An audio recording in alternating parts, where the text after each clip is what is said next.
Ja, što? Prijava za Master of Freestyle.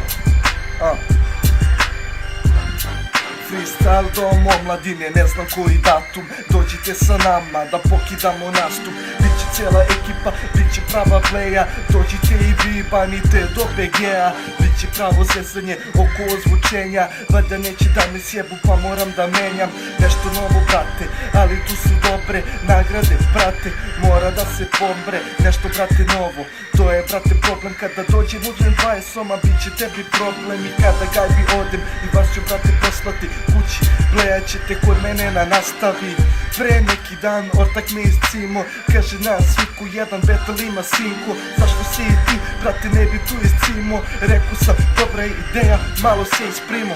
Onda, brate, nastavio dalje, iscimao egza, pozdrave mu šaljem. Snimaj me, brate, hoću to da šaljem. Idemo dalje, freestyle kidam, brate.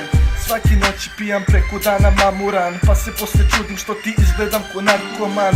Sve će, brate, biti šta je, brate, bilo. Dolazim na battle, spremite mi pivo. Mogu da me vole, mogu da me mrze, ali ja sam ovaj freestyle izbacio iz prve, brate. Kraj. Yeah.